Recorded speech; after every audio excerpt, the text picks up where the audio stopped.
Handsome राजा वीरेन्द्रको जीवनशैली। खासमा जीवनशैली केलाई भन्ने, यो नै आफैमा एउटा सवाल हो। हामीले सरल रूपमा बुझ्ने गरेको जीवनशैली चाहिँ कुनै पनि मानिसले दैनिक जीवन गुजार्ने पद्धतिलाई बुझिन्छ। कुनै पनि मानिसको जीवनशैलीले उसको विचार र मनोविज्ञानलाई समेत प्रतिनिधित्व गर्दछ। 20 वर्ष अगाडि भएको इतिहासकै डरलाग्दो दरबार हत्याकाण्डमा राजा वीरेन्द्र शाह र उनको सम्पूर्ण परिवार नै नष्ट भयो। उक्त हत्याकाण्ड आज पर्यन्त रहस्यमय छ। विक्रम सम्वत 2058 साल जेठ 19 गते नेपाली जनताले एकदमै रुचाएका राजा वीरेन्द्रको वंशनाश भयो। यसरी मारिएका राजा वीरेन्द्र धेरै कारणले जनताका प्रिय थिए। यो सामग्रीमा हामी ह्यान्डसम राजा वीरेन्द्रको जीवनशैलीको बारेमा जानकारी प्रस्तुत गर्दैछौँ। कृपया तपाईहरूसँग पनि राजा वीरेन्द्र सम्बन्धी कुनै जानकारी छन् भने अनिवार्य कमेन्ट गर्नुहोला। हामी सबैलाई थाहा छ राजा वीरेन्द्र एकदमै देशभक्त थिए। उनी विदेश भ्रमणमा हुँदा होस् अथवा नेपाल हुँदा जहिले पनि नेपाल र नेपालीको मात्रै चिन्ता गर्थे। राजा वीरेन्द्रका अंगरक्षक टीका धमलाले एउटा लेखमा भनेका छन्, विक्रम सम्वत 2047 सालको संविधान आइसकेपछि राजा वीरेन्द्र एकपटक र्याफ्टिङमा निस्किनुभयो। त्यो टिममा म पनि परेको थिएँ। बेनीघाटबाट र्याफ्टिङ सुरु भयो। हामी दासढुङ्गामा पाल टाँगेर बस्यौं। त्यहाँ पुगेपछि पारिपट्टि एउटा छाँगा आएको रहेछ। हामीले नोटिस पनि गरेका थिएनौं। तर उहाँले मलाई, ए टीका यता आऊ त, हेर त्यहाँ नुहाउन मन लाग्यो भन्नुभयो र उहाँसँग म पछि पछि गएँ। माथिबाट छाँगा झरेको ठाउँमा पोखरी बनेको रहेछ। राजाले त्यहाँ नुहाए। टीका धमलाका अनुसार उनले राजाले नुहाएको फोटो लिने अनुमति मागेछन्। राजाले टीकासँग भनेछन्, ए टीका हेर यतिको झरना र पानी शिवपुरीमा भइदिएको भए काठमाडौँमा कति सजिलो हुन्थ्यो है। यो भनेको वीरेन्द्रको प्रकृति प्रेम हो। वीरेन्द्रले काठमाडौँ वरिपरिका एउटा रुख पनि काट्नु हुँदैन भन्ने गरेका थिए। राजा वीरेन्द्र भन्ने गर्थे, रुख काटेर ठुल्ठुला घर बनायो भने त्यही सिको अन्त पनि गर्छन् र जंगल मासिन्छ।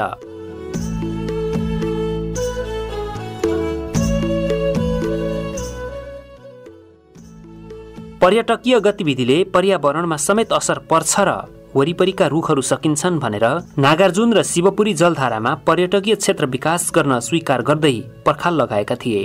यो विषयलाई गहिरिएर हेर्दा उनी कति दीर्घकालीन सोच र प्रकृति प्रेमी थिए भन्ने अनुमान गर्न सकिन्छ।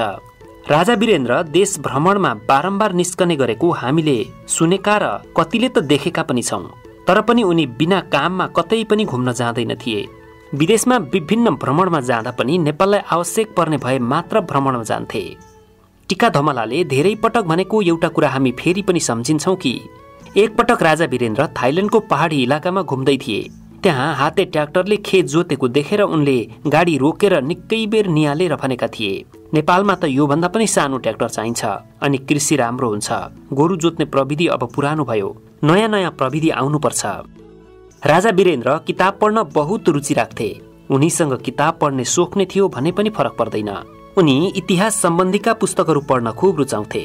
विश्वको राजनीति, नेल्सन मण्डेला, महात्मा गान्धी आदिको जीवनी पढ्न खूब रुचाउँथे। एकपटक किताबकै सन्दर्भमा धनकुटा समेत पुगेका थिए। विक्रम सम्वत 2039 सालतिरको कुरा हो। एक दिन दिउँसो 2 बजेतिर टीका धमला एउटा किताब पढिरहेका थिए। त्यो के किताब पढेको भनेर राजाले सोधे। टीकाले जीवन रोज्नुहोस् भन्ने अंग्रेजी किताब पढिरहेका थिए। वीरेन्द्रले खोइ ल्याउ त तिम्रो किताब भने। त्यति बेलासम्ममा उनले उक्त किताब आधा पढिसकेका थिए। वीरेन्द्रले तिमीले पढिसकेपछि मलाई पनि देऊ है भने। टीका धमला भन्छन्, मैले रोक्न सकिन र बेलुका लगेर दिएँ। त्यसपछि तिमीले पढिसक्यौ भन्नुभयो। मैले चिन्ह लगाएर राखेछु, पछि पढ्छु भने। वीरेन्द्र शाह नेशनल ज्योग्राफीका किताबहरू धेरै पढ्न रुचाउँथे। जनावरलाई धेरै माया गर्थे, साथै जनावरहरूको संरक्षणमा पनि खूब ध्यान दिन्थे। वीरेन्द्र राजा भइकन पनि साह्रै धेरै साधारण जीवन बाँच्न चाहन्थे। हामीलाई राजाले के लाउँथे, के खान्थे भन्ने जिज्ञासा हुन सक्छ।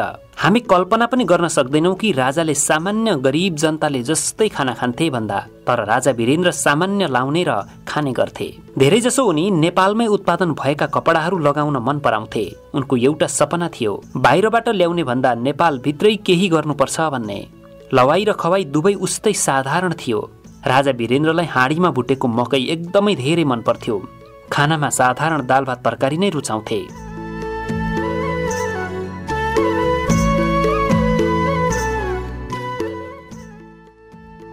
जनतालाई धेरै नै मनपर्ने राजा हुन् वीरेन्द्र भनेर त हामीले माथि नै भनिसकेका छौं। के कारण राजा वीरेन्द्र जनताका यति प्रिय हुन पुगे भन्ने बारेमा धेरैलाई जिज्ञासा हुन सक्छ। राजा गाउँ गाउँमा भ्रमणमा हुँदा राजालाई जनताहरूले घेर्थे। उनका अंगरक्षकहरूले मानिसहरूको हुललाई धकेलेर छेउमा आउन दिँदैन थिए। तर राजा वीरेन्द्रले अंगरक्षकहरूलाई भन्थे, तिनीहरूलाई नधकेल, आउन देऊ। एकपटक रसुवामा एक कार्यक्रम थियो। मञ्चमा कार्यक्रमको बेला प्रहरीले मानिसहरूलाई धकेल्ने काम गरिरहेका थिए। टिका धमला वीरेन्द्रको नजिकै उभिएका थिए। वीरेन्द्रले टिका जाऊ त त्यहाँ के भयो हेरेर आऊ भने। त्यहाँ एक भूपू प्रधान पञ्चको नाम राजालाई भेट्न पाउने लिस्टमा परेनछ। त्यसपछि राजालाई दर्शन गर्छु भन्ने प्रधान पञ्च र जान पाउँदैनस् भन्ने प्रहरी बीच भनामन भएछ।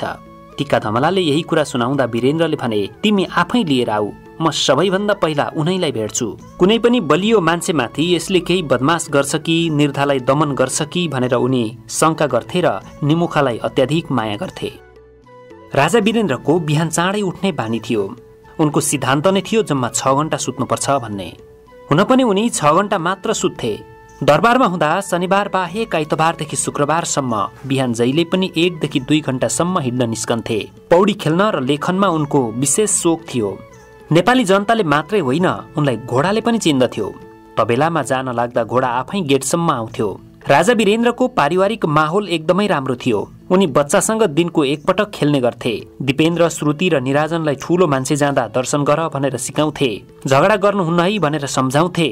सकेसम्म सँगै बसेर खाना खान्थे। पहिले पहिले सकेसम्म स्कुल छोड्न पनि जाने गर्थे। अंगरक्षकहरूसँग बच्चाको बानी बेहोरा कस्तो छ मलाई भन है भन्थे। विक्रम सम्वत 2032 सालतिरको कुरा हो। राजा वीरेन्द्रले नापीको कुरामा सडकको वरपर लगभग 10 देखि 11 मिटर जति हुनुपर्छ। पुराना घर जति बने अब चाहिँ नबनाउनु है भनेका थिए। अब बनेकाको मुआब्जा दिनु पर्दैन, बनिसकेकाको उचित क्षतिपूर्ति दिएर मात्र भत्काउनु भनेर आदेश दिएका थिए। बाबुराम भट्टराई प्रधानमन्त्री हुँदा बढाएको बाटो भनेको राजा वीरेन्द्रको भिजनमा टेकेर बढाएको हो। यस्तो दूरदर्शी सोच थियो राजा वीरेन्द्रमा।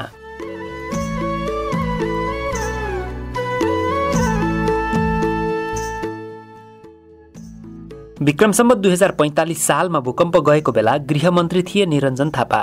उक्त भूकम्पपछि वीरेन्द्रले गृहमन्त्रीलाई एउटा नीति बनाएर निर्देशन दिएका थिए।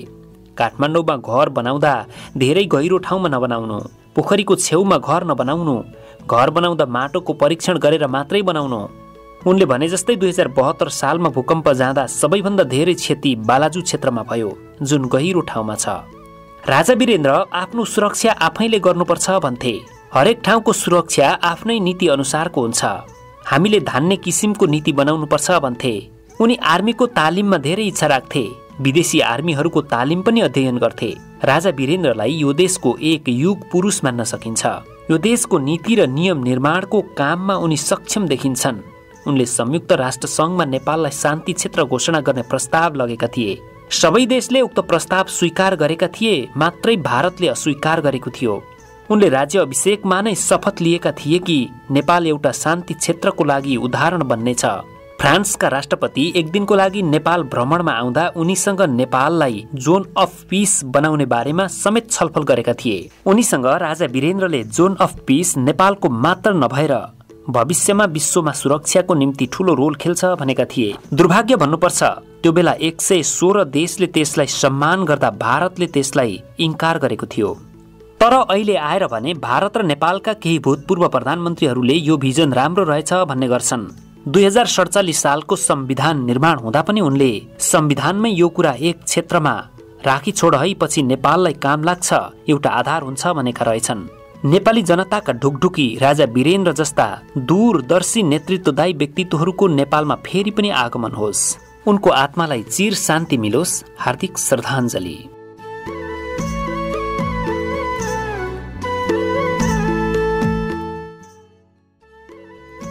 दर्शकवृन्द, हामीले राजा वीरेन्द्रको जीवनशैलीको बारेमा यहाँ प्रस्तुत गर्यौं।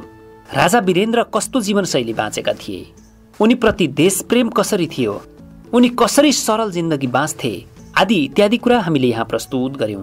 यो सामग्री हेरिसकेपछि तपाईहरूलाई कस्तो लाग्यो, आफ्नो स्वतन्त्र प्रतिक्रिया राखिदिनु हुनका लागि विनम्र अनुरोध गर्दछौं। यो सामग्रीलाई अन्तिमसम्म हेरिदिनु भएकोमा तपाईहरूलाई धेरै धेरै धन्यवाद। हवस् त, नमस्कार।